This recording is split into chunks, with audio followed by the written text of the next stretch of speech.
నమస్కారం అండి. చాలా మంది ఏం విత్తనాలు వేసుకోవాలి, ఎలా వేసుకోవాలి అని అడుగుతున్నారు. మరి వాటికి నిదర్శనంగా మీకు వేసాను ఆల్రెడీ. మరి ఎలా వేసాను, మరి ఎలా పెరుగుతున్నాయి అన్నది ఇప్పుడు ఈ వీడియోలో మనం చూస్తామండి. అయితే మొన్న ఒక 15 డేస్ 10 డేస్ అయిందో 15 డేస్ అయిందండి. ఈ తీగలన్నీ తీసేసాము. కొన్ని తీగలు అక్కడక్కడ ఉండిపోయాయి. అవి ఈ తాళ్ళ మధ్యలో ఇరికిపోయి అలా ఉండిపోయి మళ్ళీ గార్డెన్లో కింద పడ్డాయి. అవి ఏం చేసామన్నది ఒక్కసారి మీకు చూపెడతాను, చూడండి. ఇలా గార్డెన్ అంతా కింద పడిపోయి ఇదంతా దుమ్ము, చెత్త, మట్టి వీటితోని ఫిల్అప్ అయిందండి. అయితే దీనికన్నా ముందు మేము ఏం చేసామన్నది ఒక్కసారి మాటల్లో చెప్తాను, చూపెడతాను. ఇట్లా అన్ని రకాల విత్తనాలు నేను వేసుకున్నాను.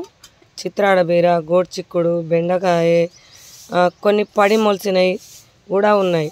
క్లోబీన్స్ ఈ సీజన్లో వేయకూడదంటారు, కానీ క్లోబీన్స్ కూడా భలే వచ్చాయి. ఇవి నేను వేసినవి కాదు, పడి మొలిసినవి. మనకు అనవసరమైన చెట్లు మనం గుర్తించుకోవాలి. కొన్ని తెలియపోతే వాట్సాప్లో పెడితే ఇదేం చెట్టు, ఇది పనికొచ్చేదా కాదా అంటే కూడా నేను మీ అందరికీ చెప్పగలుగుతాను నాకు తెలిసిన వరకు. ఓకే, ఇది రెడ్ చిక్కుడు, ఇది బీరకాయ, ఇది పిచ్చి చెట్టు. ఓకే, ఇది వెడల్పు బీన్స్, ఇది బీరకాయనే. ఓకే, ఇది కాకరకాయ, తోటకూర విత్తనాలు. ఇప్పుడు ఇవన్నీ మొలిచినాయి కదా, అయినా కూడా ఇది చాలా తక్కువ బరుగుతూనే ఉన్న ఆకులు. ఎండకు ఏమి కాకుండా ఇట్లా ఆకులు కప్పేస్తున్నా, వాటర్ పోసినా కూడా ఇవి మొలిచినవి చనిపోకుండా కూడా మనం కాపాడాలి. మనము ఒక చిన్న ఎగ్జాంపుల్ కూడా చెప్తా అండి. ఇప్పుడు మెయిన్గా ఇది సమ్మర్, మనం ఒక 5 నిమిషాలు నిల్చుంటేనే ఎండలో మనం భరించలేము. అట్లాంటిది ఈ చిన్న చెట్లు ఎలా భరించుతాయండి? అందుకని మనం ఎండకు వీటిని రక్షించాలి. ఇవి ఒక చిన్న పిల్లలాగా మనం ట్రీట్ చేయాలి. ఓకే, ఇప్పుడు చూడండి, కాకరకాయలు తీగ వారుతున్నాయి, పోతున్నాయి. ఇవి సూది బంతి పూలు, అవి పడి మొలిసినాయి. అట్లా కొన్ని పడి మొలుస్తాయి. మనం కూడా విత్తనాలు వేసుకోవాలి. ఓకే, మరి ఇంకా మీకు ఆకుకూరలు కూడా ఏం వేసుకోవాలి, ఎలా మొలిసాయి అన్నది కూడా చూపెడతాను. ఇక్కడ చూడండి, తోటకూర విత్తనాలు వేసాను. ఇప్పుడిప్పుడే చిన్నగా వస్తున్నాయి. ఇప్పుడు మనం ఏం లేదు, ఒక గుప్పడి ఆకులు తీసుకున్నా, లైట్ ఇట్లా చల్లుకుంటూ పోవాలి. మన గార్డెన్లో చెత్తనే మనం మళ్ళీ మన గార్డెన్లో వేసుకోవాలి. బ్రహ్మాండంగా మొలుస్తాయండి. చిక్కుళ్ళు కూడా ఎంత బాగా మొలుస్తున్నాయి. ఏది మొలిసినా మనం దాన్ని కాపాడితేనే అది పర్ఫెక్ట్గా చెట్టు వస్తుందండి. ఇవి సంటి పిల్లల్లాగా చూసుకోవాలి. ఓకే, చెట్లు మళ్ళీ మనకు విత్తనం మొలవలే అంటే మన ఫాల్ట్ ఎక్కడ ఉన్నదని చూడాలి. ఇక్కడ చూడండి, నా మట్టి ఎలా ఉంటుందంటే ఎంత పర్ఫెక్ట్గా ఉంటుంది.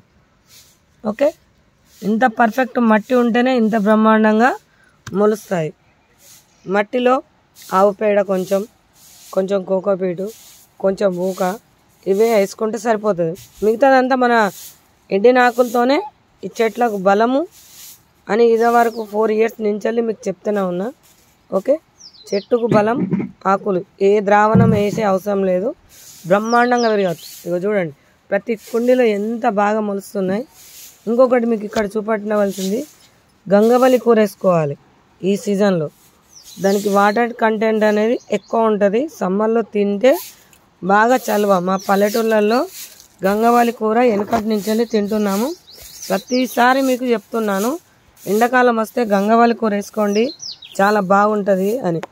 ఇది వచ్చేసి చిన్నాకుల కూర. ఇది చిన్నాకుల కూర, భలే రుచి ఉంటుంది. ఇది కొంచెం మాత్రమే మన దగ్గర క్వాంటిటీ ఉంది. ఇది వచ్చేసి కలగూర, ఎంత బాగా వస్తున్నది చూడండి. ఇది వచ్చేసి ఎర్ర తోటకూర. ప్రతిదీ మనము కలిపే విధానంలో, మనం నీళ్ళు పోసే విధానంలో ఉంటుంది. ఓకే, చూడండి ఎంత పర్ఫెక్ట్గా మొలిసినాయి అన్నీ. ఇది వచ్చేసి పాలకూర ఎంత చక్కగా వస్తుందో చూడండి. ఇట్లాంటి పిచ్చి చెట్లు ఉంటాయి, గుర్తించి తీసేయాలి, లేకపోతే చెట్టు బలమంతా ఇది లాగేస్తుంది. ఇది చూడండి, ఇది పిచ్చి చెట్టు ఏం కాదు, కాకపోతే ఇది నా దగ్గర బాగా ఉంది, బెలూన్ వైన్. ఇది నాకు ఇప్పుడు అవసరం లేదు, చాలా మొలుస్తున్నాయని తీస్తున్నాను. ఓకే, మరి మీకు ఇంత బాగా చెప్తున్నాను, మీరు ఇదే విధానాన్ని ఫాలో కండి. మట్టి పోయండి, ఆకులు పోయండి, పేడ వేయండి, చెత్త పోయండి. ఓకే, మన ఇంట్లో ఉన్న ప్రతి చెత్త వేస్ట్, వాటర్లో కడిగే చెత్త అంతా ఇందులో వేసుకోవచ్చు. చూడండి ఎండాకాలంలో కూడా ఎంత బాగా పువ్వులు వస్తున్నాయి, ఎంత పచ్చదనంగా ఉందో నా గార్డెన్ అన్నది చూడండి. ఓకే, మరి ఎంత బాగా ఉంది, మరి నా విధానం ఎలా చేశానన్నది కూడా మీరు నా ప్రీవియస్ వీడియో చూడండి. లైట్ వెయిట్ టెర్రస్ గార్డెన్ అంటే ఛానల్ పేరు ఎందుకు పెట్టాను, మరి అంత తక్కువ మట్టిలో ఇంతవరకు ఎవరు పెంచిన వాళ్ళు లేరు. మరి ఫస్ట్ టైం నేను పెంచి నా ఛానల్ పేరు కూడా అదే పెట్టుకున్నాను. మరి ఒక్కసారి నా ప్రీవియస్ వీడియోలు చూడండి. 1/2 ఇంచ్ మట్టిలో కూడా నేను పెంచి చూపెట్టానండి. 5 ఇంచుల మట్టిలో సోరకాయను కూడా పెంచి చూపెట్టాను.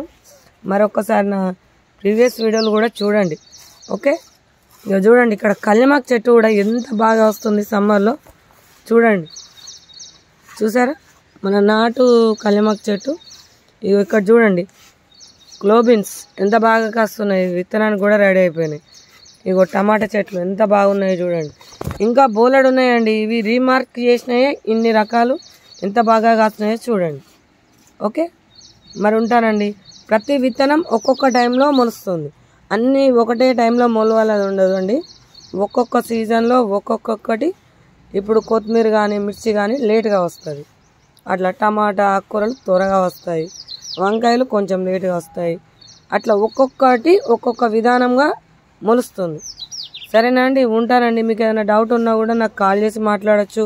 వాట్సాప్లో వాయిస్ మెసేజ్ పెట్టినా కూడా నేను రిప్లై ఇస్తాను. ఉంటానండి.